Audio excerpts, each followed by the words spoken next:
In the last lecture, we learned about variables, and we learned that a variable is used to store a value.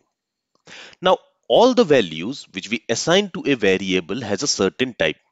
For example, we can assign a string value to a variable, we can assign a numeric value to a variable, we can assign Boolean value to a variable, etc. So, every value has a data type. And in JavaScript, we have 7 data types. We have number data type, we have begin data type, we have string, Boolean, undefined, null, and symbol. And these data types are primitive data types. We also have other types of data types like we have objects, arrays, etc. But in this lecture, let's talk about the primitive data types. And in this lecture, we will talk about number, string, and Boolean type. And we will also talk about undefined and null. And we will talk about big-int and symbol data type in the future lectures of this course. And let's start with string data type. A string is basically a sequence of characters. And in JavaScript, when we create a string, so for example, let's say we create a variable str1, and to this we want to assign a string value. To create a string value, we need to use quotes. We can use either single quote or we can also use double quotes. And then inside that, we write a text. So for example, let's say this is a string value. Okay, so this value here, this text here, it is a string value. And in JavaScript, when we create a string, we write a text within double quotes or single quotes. Here I can also use single quotes for creating a string.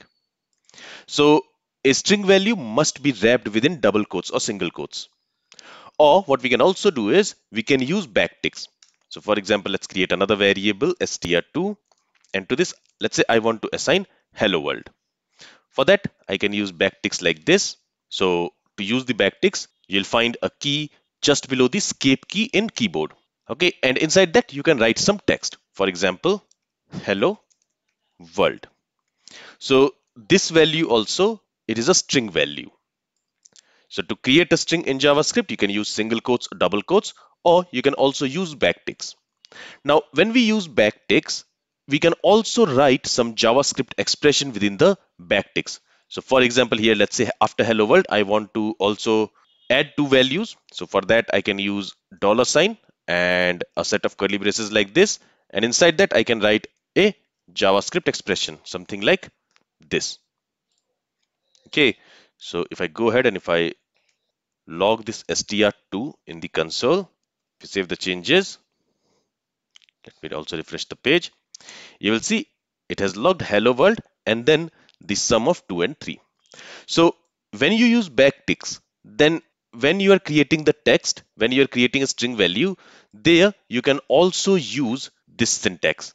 And this syntax is called as template literal syntax. So using backticks, you can write some JavaScript expression within that backticks. For that, you use a $sign, then a set of opening and closing curly braces, and within that opening and closing curly braces, you can write any JavaScript expression. For example, here I can also use a variable. Let's use str1 variable here. So now after hello world, the value stored in this str1 variable will be printed. And what does this str1 variable is storing? It is storing this string value. So if I save the changes, you see after hello world, the string value stored in str1 variable is also printed here.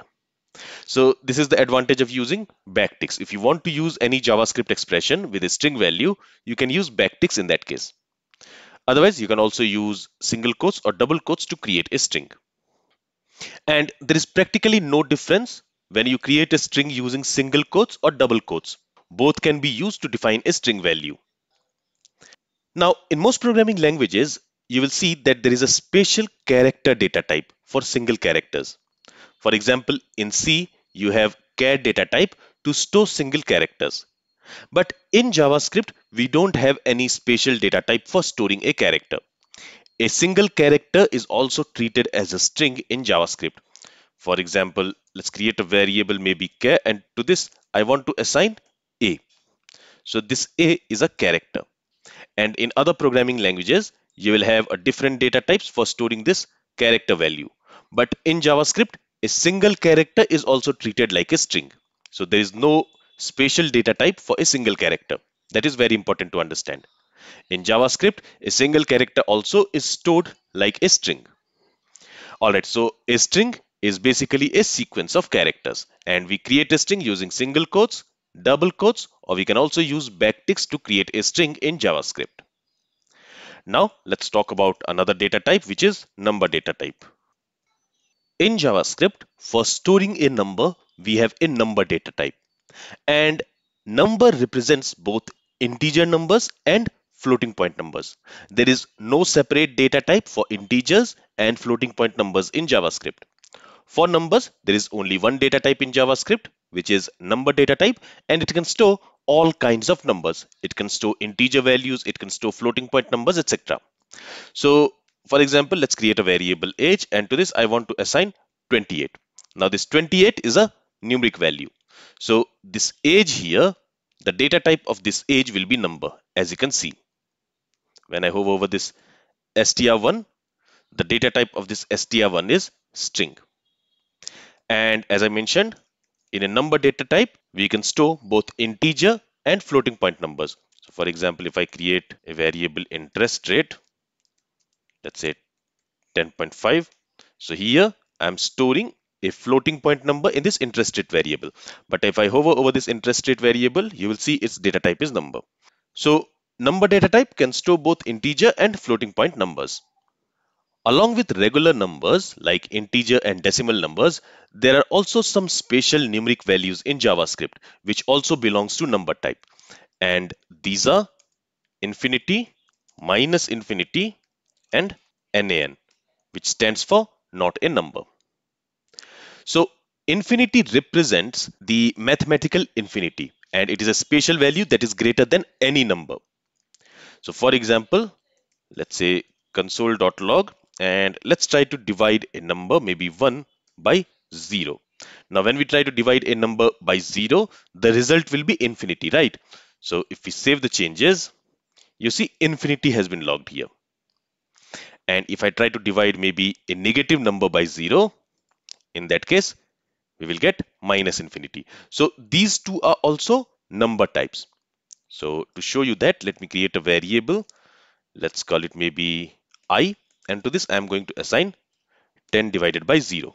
Now 10 divided by 0, the result will be infinity, as you have already seen. So if I see the data type of this I, you will see that it is still number. So both infinity and minus infinity belongs to number data type. Then we also have another value nan, which stands for not a number, and nan is basically the result of an incorrect or undefined mathematical operation. For example, let me copy this console.log statement. And here, if I try to divide a string, let's say hello, by a number 10, you cannot divide a text by a number, right? You cannot divide a string value with a number. So the result of this operation will be not a number. That means nan. If I save the changes, you will see that the result is nan. So when we try to perform an incorrect or undefined mathematical operation, the result of that mathematical operation will be nan. Okay, and nan is also a number type. It also belongs to number data type. So as you can see, unlike other programming languages where doing invalid math operation can result in some kind of exception, in JavaScript, doing mathematical operation is quite safe. And you can do anything like divide a number by 0. In that case, you will get infinity or minus infinity. Or you can subtract a number from a string value. In that case, since it is an invalid mathematical operation, you will get nan. But you will not get any exception or any error when you try to perform such kind of operation. And because of this behavior, JavaScript is highly prone to bugs. And that's why understanding these concepts is very important. Now let's talk about another important data type called Boolean type. Now a Boolean type is going to store two values, either true or false. For example, let's create a variable is eligible. And to this, if I assign true, And if I hover over this is eligible, you will see that its type is Boolean. Or I can also assign false here. So now if I hover over this is eligible, again the type is Boolean. So basically a Boolean data type has only two values, either true or false. So both this true and false, it belongs to Boolean data type. And sometimes when you perform comparison operation, for example, here if I say 10 greater than 15, here we are comparing two values. And the comparison of two values always returns a Boolean value. It will return true or false. Here 10 is greater than 15. This statement is false because 10 is not greater than 15. So in this case, it is going to return false. And false is a Boolean value. So here if I hover over this is eligible, you will see that still the type of this is eligible is Boolean, because this comparison operation, it is going to return us a Boolean value. And to prove that, let me go ahead and let me console.log this is eligible. If I save the changes, you see false has been logged because 10 is not greater than 15. So the result of this comparison expression will be a Boolean value. That's why the data type of this is eligible variable will be Boolean, or the data type of the result of this expression will be Boolean. So Boolean value can store only two values, true or false. Then we have another data type called null.